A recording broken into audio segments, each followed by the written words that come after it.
Hello friends, welcome to Kitchen Smell. ಇವತ್ತು ನಾವು ಬದನೆಕಾಯಿ ಮಸಾಲ ತವಾ ಫ್ರೈ ಹೇಗೆ ಮಾಡೋದು ಅಂತ ನೋಡೋಣ.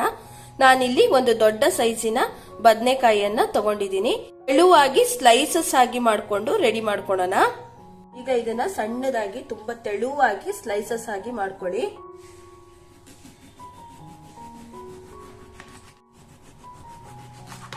ಇದನ್ನ ತೆಳುವಾಗಿ ಸ್ಲೈಸಸ್ ಆಗಿ ಮಾಡಿಕೊಂಡು ನೀರಲ್ಲಿ ಹಾಕೊಂಡು ಇಟ್ಕೊಂಡಿದ್ದೀನಿ. ಫ್ರೆಂಡ್ಸ್, ಬದನೆಕಾಯಿ ಮಸಾಲ ತವಾ ಫ್ರೈಗೆ ಬೇಕಾಗುವಂತಹ ಮಸಾಲವನ್ನ ರೆಡಿ ಮಾಡ್ಕೊತಾ ಇದ್ದೀನಿ. 2 ಚಮಚದಷ್ಟು ಖಾರದ ಪುಡಿಯನ್ನ ಹಾಕೊಳ್ತಾ ಇದ್ದೀನಿ. ನಿಮಗೆ ಖಾರಕ್ಕೆ ಅನುಗುಣವಾಗಿ ಹಾಕೊಳ್ಳಿ. ಒಂದು 1/4 ಚಮಚದಷ್ಟು ಪೆಪ್ಪರ್ ಪೌಡರ್ ಅನ್ನ ಯೂಸ್ ಮಾಡ್ತಾ ಇದ್ದೀನಿ. 1/4 ಚಮಚದಷ್ಟು ಅರಿಶಿನ ಪುಡಿಯನ್ನ ಹಾಕೊಳ್ತಾ ಇದ್ದೀನಿ. ರುಚಿಗೆ ತಕ್ಕಷ್ಟು ಉಪ್ಪನ್ನ ಸೇರಿಸ್ಕೊಳ್ಳಿ.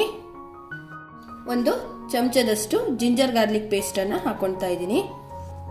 ಇಲ್ಲಿ ನಾನು ಒಂದು 1/4 ಬೌಲ್ ಆಗುವಷ್ಟು ಲೆಮನ್ ಜ್ಯೂಸ್ ಅನ್ನ ತಗೊಂಡಿದ್ದೀನಿ. ಈಗ ಇದಕ್ಕೆ ನಾನು ಮಿಕ್ಸ್ ಮಾಡಿಕೊಂಡು ಚೆನ್ನಾಗಿ ಪೇಸ್ಟ್ ರೀತಿಯಲ್ಲಿ ಮಾಡ್ಕೊತಾ ಇದ್ದೀನಿ. ಚೆನ್ನಾಗಿ ಮಿಕ್ಸ್ ಮಾಡ್ಕೊಳ್ಳಿ ಎಲ್ಲವೂ ಚೆನ್ನಾಗಿ ಮಿಕ್ಸ್ ಆಗಿದೆ, ನೀವು ನೋಡ್ಬೋದು. ನೋಡಿ, ಈ ರೀತಿಯಾಗಿ ನಾವು ಚೆನ್ನಾಗಿ ಮಸಾಲವನ್ನ ರೆಡಿ ಮಾಡ್ಕೊಬೇಕು. ನಾನು ಒಂದೊಂದೇ ಬದನೆಕಾಯಿ ಪೀಸನ್ನು ಸ್ಲೈಸಸ್ ಅನ್ನ ತಗೊಂಡು ಚೆನ್ನಾಗಿ ಅದಕ್ಕೆ ಮಸಾಲ ಹಚ್ಚುತ್ತಾ ಇದ್ದೀನಿ. ನೋಡಿ, ಒಂದು ಸ್ಲೈಸ್ ಅನ್ನ ತಗೊಂಡು ಚೆನ್ನಾಗಿ ಇದಕ್ಕೆ ಮಸಾಲವನ್ನ ಹಾಕೊಳ್ಳಿ. ಚೆನ್ನಾಗಿ ತಾಗಬೇಕು ಮಸಾಲ ಎಲ್ಲ.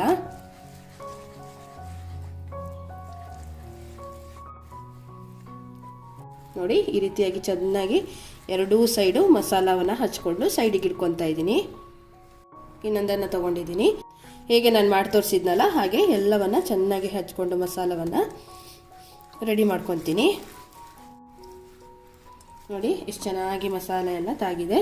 ಹೀಗೆ ಉಳಿದಿರುವ ಎಲ್ಲ ಸ್ಲೈಸಸ್ ಅನ್ನು ಕೂಡ ನಾನು ಇದೇ ರೀತಿಯಾಗಿ ರೆಡಿ ಮಾಡ್ಕೊತಾ ಇದ್ದೀನಿ. ನೋಡ್ಬೋದು ಎಷ್ಟು ಚೆನ್ನಾಗಿ ಇದಕ್ಕೆ ಮಸಾಲ ತಾಗಿದೆ.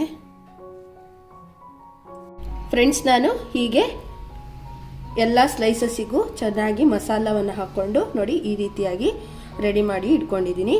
ಈಗ ಇದನ್ನು ತವಾ ಫ್ರೈ ಮಾಡೋಣ. ಆಯಿಲನ್ನು ಚೆನ್ನಾಗಿ ಗ್ರೀಸ್ ಮಾಡ್ಕೊತಾ ಇದ್ದೀನಿ. ಚೆನ್ನಾಗಿ ಗ್ರೀಸ್ ಮಾಡ್ಕೊಳ್ಳಿ. 2 ಚಮಚದಷ್ಟು ಎಣ್ಣೆಯನ್ನು ಹಾಕೊತಾ ಇದ್ದೀನಿ.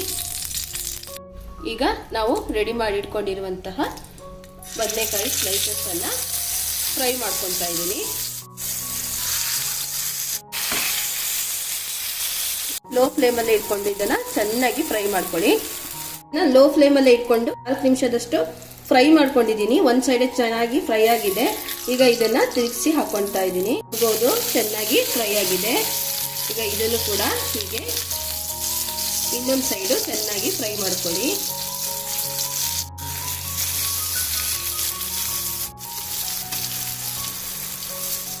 ಈಗ ಇನ್ನೊಂದು ಸೈಡ್ ಕೂಡ ಚೆನ್ನಾಗಿ ಫ್ರೈ ಆಗಲಿಕ್ಕೆ ಬಿಡ್ತಾ ಇದ್ದೀನಿ. ಫ್ರೆಂಡ್ಸ್, ಈಗ ಇನ್ನೊಂದು ಸೈಡ್ ಕೂಡ ಚೆನ್ನಾಗಿ ಇದು ಫ್ರೈ ಆಗಿದೆ. ನೋಡಿ, ಈ ರೀತಿಯಾಗಿ ಫ್ರೈ ಮಾಡ್ಕೊಬೇಕು. ನೋಡಿ, ಎಷ್ಟು ಚೆನ್ನಾಗಿ ಫ್ರೈ ಆಗಿದೆ.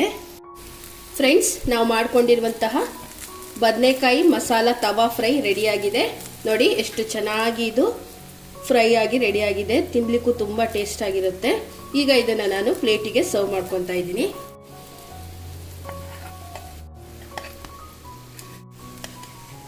ನಾವು ಮಾಡ್ಕೊಂಡಿರುವಂತಹ ತುಂಬ ಅಂದರೆ ತುಂಬ ರುಚಿಕರವಾದ ಬದನೆಕಾಯಿ ಮಸಾಲ ತವಾ ಫ್ರೈ ರೆಡಿಯಾಗಿದೆ.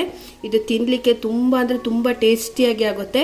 ನೀವು ಕೂಡ ಮನೇಲಿ ಟ್ರೈ ಮಾಡಿ, ನಿಮಗೂ ಕೂಡ ತುಂಬ ಇಷ್ಟ ಆಗುತ್ತೆ.